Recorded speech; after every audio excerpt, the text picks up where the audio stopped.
Hi guys, hope you're keeping well.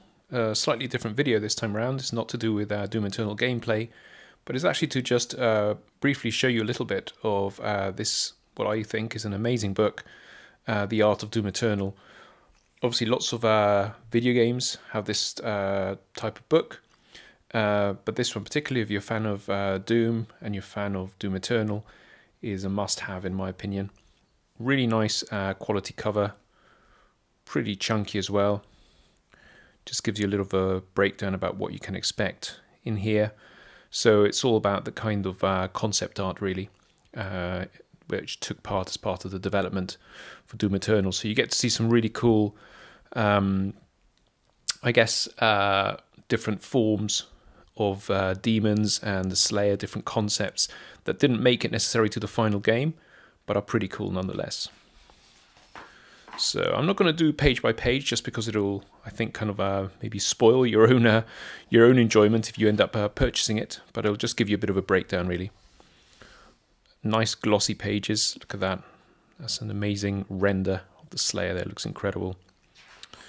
So the content, should I say, that you get. So of Earth, which is basically any concept art related to Earth. So that includes the Slayer, obviously, mostly, and other human characters in the game. From Hell, that's where it gets pretty exciting. That's all the demon stuff. Cursed Worlds, Hurt and Plenty, which is all the weapons, and Demon versus Slayer at the end as well. So each chapter starts with some awesome artwork at the start. Just gives you a bit of a breakdown about the story kind of until then. It's stuff that I believe is kind of in the game anyway. So it's nothing particularly new from a lore perspective, and is not that kind of heavy on text at all. It's mostly imagery. So some really cool pictures there of the Doomslayer. King Novik there as well. Sentinel Survivor with the hammer. I'm just doing a couple of pages at a time, really. This is the chapter From Hell with that classic image which we've come to love. And this is where it's pretty cool, I think. So you get to see the different concept art of different characters. So for the soldier, really interesting to see some of the other concepts here. For example, have a look at this one. It's almost like a kind of like more demonized version. That one looks a bit goofy in my opinion. But yeah, really interesting how, you know, they decided to go obviously with a more humanoid form, but some of the suggestions were quite mixed. Zombie artwork.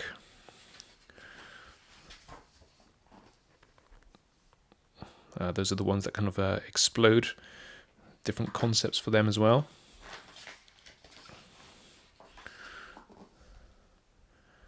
The Arachnotron, pretty cool diagrams there, pretty awesome. My favorite demon, the Archvile. You can see different variations. They're all pretty cool, I'd say, and pretty similar to the end result.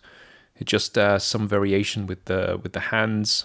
The kind of what kind of fire it had or didn't have, but pretty much nailed really. Slight differences on the head shape as well from some of the concept art there, but I'm really happy with the end design personally, which I'm sure you'd agree looks incredible.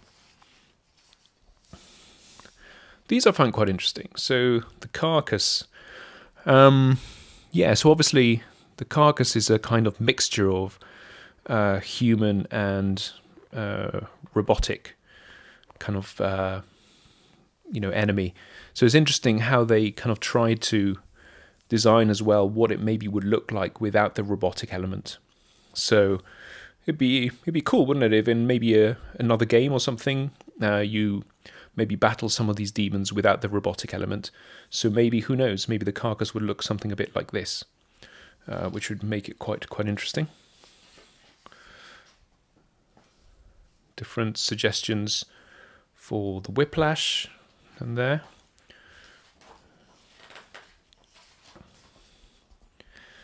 The classic Revenant. Some incredible renders and artwork. I've got to say, you know, the team at id behind some of this stuff is just outstanding. Really top tier stuff. It really is incredible to look at. Some of the gargoyles. The gladiator. Interesting designs there as well. Some of them not that great, like that one I think looks a bit goofy, look piratey. I quite like this one. I think the head in that one is pretty cool. Very demon-esque. Some of them kind of a bit maybe too overdone, too kind of, that looks like it could be like a Teenage Mutant Ninja Turtle baddie. But again, I think it's pretty good end result that they got to. You have some elements of the Doom Hunter there as well. Now, this is where it gets interesting for me. Dread Knight, pretty awesome. That's obviously the Hell Knight that they went to.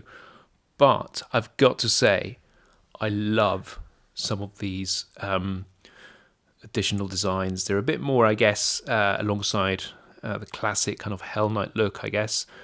And I don't know, to me, I quite like them. I think they look a bit more demonic for some reason.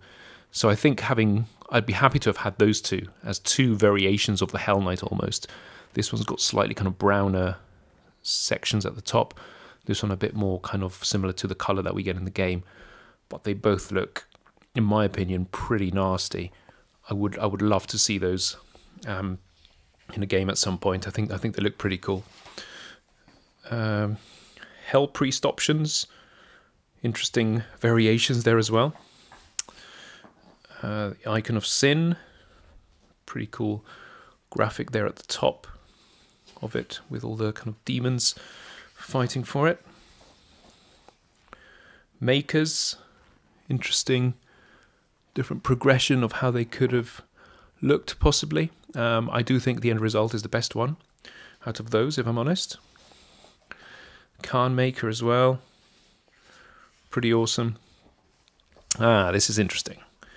The Marauder, so you can see different variations there from something quite human, almost Slayer-like, to suddenly becoming almost a bit more demonic and different kind of helmet elements.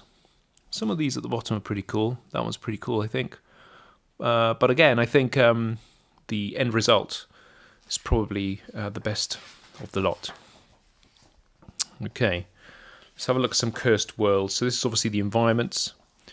Some amazing effort that goes into some of this stuff, you know. Some of this kind of concept art that then kind of is taken and made live for the game, you know. Just becomes alive. Some amazing... you'll recognise a lot of these, obviously. Argent Tower, exterior. Nice. BFG. It's all the stuff you get in Mars Core. Pretty cool to see how it kind of came about and the different kind of frames, I guess, from how it would look animated. This one's awesome. Look at this. And a lot of the really awesome ones are made by Emerson Tung, I believe, or Tung. I don't know how you pronounce it. Yeah, he's behind quite a lot of these awesome ones, and Alex Palmer as well. So a lot of them seem to be credited to them both when it comes to artwork. There's some other people as well. Colin Geller, I believe. But yeah. Incredible artists in id, really. Look at that. Stunning. Urdak.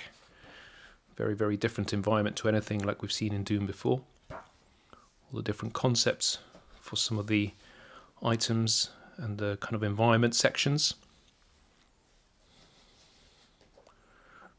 pretty awesome. Cultist entrance, cultist base.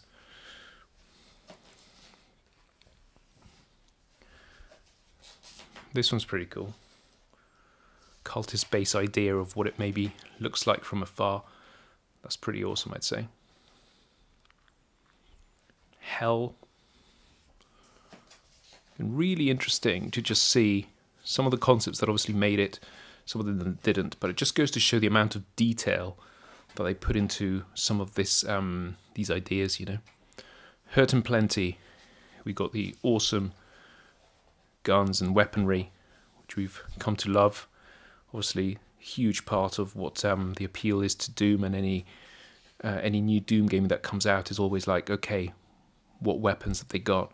You know the super shotgun's going to be there, but then what else is there to kind of complement that? Really cool to see them kind of really close up. Now you get Demon versus Slayer kind of elements of it. So it's the different battle mode sections, I believe. So different kind of skins for the Slayer, the different podium ideas, which are pretty awesome. And obviously they've added so many since these initial sketches, and so many different skins, which is unbelievable, really. There you get to see those. That one's awesome. Some really, really cool suggestions there. Some of them that obviously became reality. That's all the toy collection, which you can get in game, and obviously you can purchase in real life as well. So overall, I'd highly recommend you get this book if you're a huge fan of the game, or if you're just a fan of video game artwork. I think it's really, really well made. The only thing I would say is that what I would have liked is a bit of a narrative from the designers themselves about why they decided to go with maybe one concept over the other, or what was the thought process behind it. So for example, I've got the Horizon Zero Dawn art book, and that one does have an element of narrative from the people within the kind of art direction side of things, where they kind of talk you through why they went for one design over the other. So that's the only thing I thought would have been really cool to hear from some of those people. You know, we saw the Marauder this way because we had to take this and this into consideration, but then we decided to kind of go with this final form because it served the purpose of the story, or we thought it fitted better with this. That would have been quite interesting for me anyway. But overall, fantastic book. I think you should definitely get it. Really, really well made, extremely good quality. And yeah, it's just a great one to kind of have on the shelf to leaf through, show friends, and kind of there's always something new that you'll pick up on as well. So yeah, that's it really from me. Thanks again for watching, guys, and I'll catch you all very soon. Bye.